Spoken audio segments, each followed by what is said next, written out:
Bonjour à tous. Je vais vous présenter un petit exemple d'application de la méthode du test à l'échelon pour trouver les trois caractéristiques qui peuvent nous aider à comprendre un procédé. Donc, si vous vous souvenez de vos lectures, les trois caractéristiques qu'on recherche, c'est le gain de procédé, le temps de délai du procédé, puis la valeur taux, qui est le temps de montée de notre procédé. Pour ça, je vais utiliser une simulation sur Codesys. Vous voyez présentement que j'ai une valve, puis la valve elle laisse passer de l'eau qui passe à travers un débitmètre. Et comme vous savez, le test à l'échelon se fait en boucle ouverte. Donc, je n'ai pas besoin de la consigne. La consigne, c'est pour quand on est en boucle fermée et qu'on veut atteindre une certaine consigne de façon automatique. Là, c'est en boucle ouverte et c'est moi qui va donner une commande manuellement à ma valve et on va regarder la réaction du débitmètre. Donc, la première étape, c'est de donner une première valeur à notre valve et de laisser le débit se stabiliser.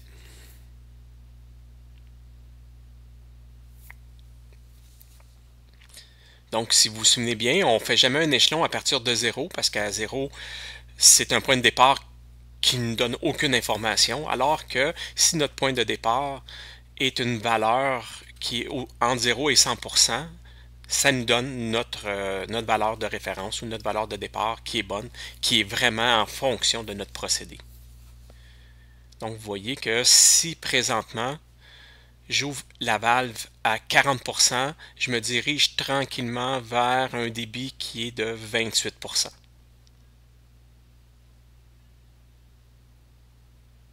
Je vais faire mon échelon maintenant, donc je vais monter d'un coup ma valve à 60%.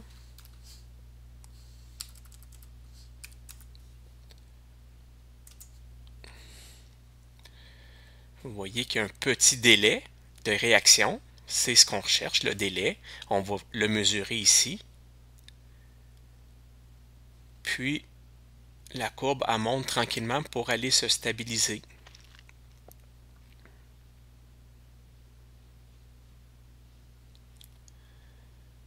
Vous voyez qu'on se dirige lentement mais sûrement vers 42. Je vais faire une capture d'écran tout de suite pour l'ensemble de mon procédé. Je vais aller ici dans ma présentation. On va s'en servir pour l'analyser.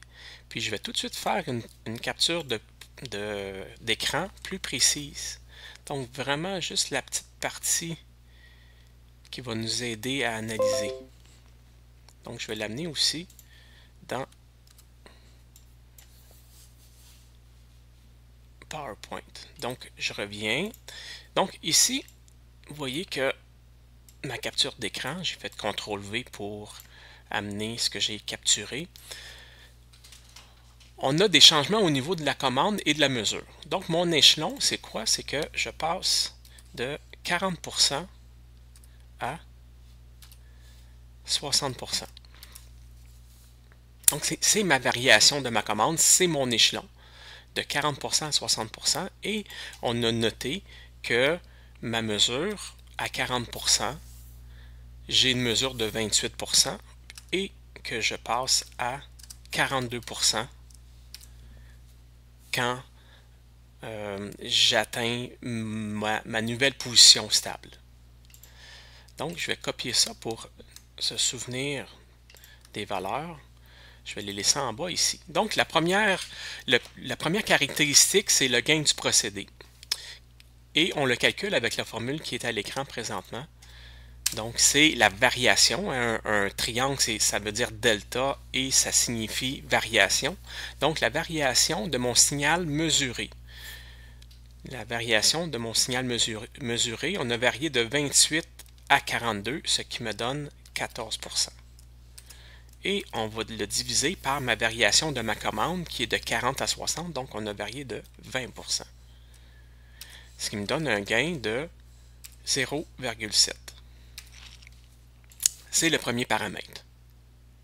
Ensuite, le deuxième paramètre et troisième paramètre, on va devoir les mesurer.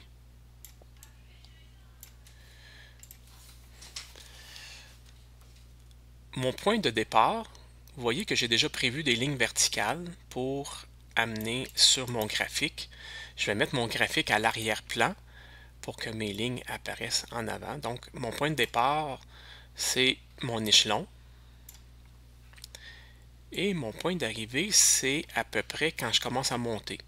On va utiliser les méthodes en pourcentage.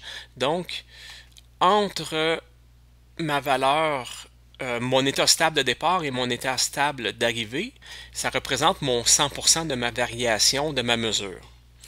Donc, le point où je commence à monter, qui équivaut à peu près à 2% de ma variation, c'est la fin de mon délai. Okay? C'est ce qu'on considère la fin du délai. Après le délai, la mesure commence à augmenter. Ensuite, à 63,2%, c'est la fin de ma valeur taux. Je vais prendre une ligne horizontale. Donc ça ici, c'est mon état stable d'arrivée. Ici, j'ai mon état stable de départ que je vais allonger. Je vais prendre une autre ligne qui va être à peu près à 50%. Puis une quatrième qui est à peu près à 75%. Donc,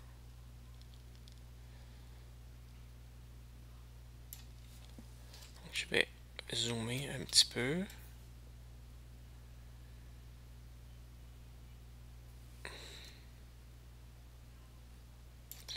Donc ici, je suis à peu près à 75%. Puis entre 75 et 50, c'est à peu près 63%. C'est ce qu'on recherche. Donc je vais aller chercher ma dernière ligne horizontale. Puis je vais venir la placer à peu près entre mon 50 et mon 75%. Je prends une ligne verticale et je viens croiser ma droite horizontale à 63% et ma courbe pour venir calculer mon temps entre mon 2% et mon 63,2%. Je vais prendre mes flèches ici. Ça, je le sais que c'est mon délai. Je vais amener mon TD. Et mon taux est ici. Donc, je vais l'allonger.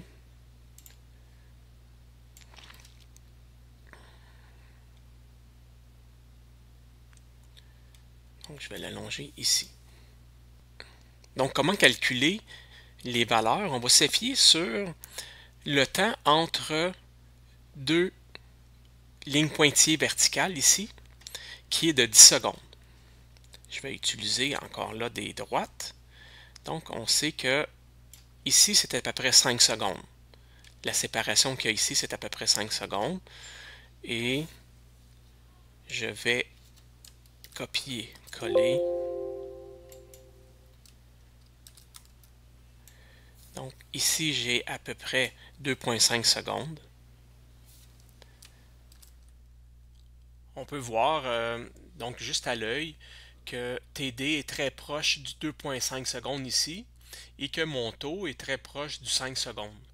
On pourrait imprimer le graphique et prendre des mesures plus précises, mais pour compléter notre exemple, on peut donner l'information suivante, donc le temps de délai de 2,5 secondes et le taux environ de 5 secondes. Donc là, on vient de trouver les trois paramètres ou les trois caractéristiques du procédé. Le gain du procédé, qui est de 0,7.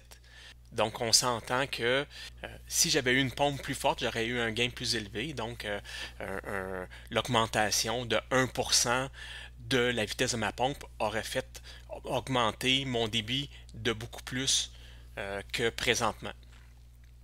Aussi, le temps de délai. Donc, si j'avais eu un plus long conduit entre ma pompe et le débitmètre, mon temps de délai aurait été plus élevé.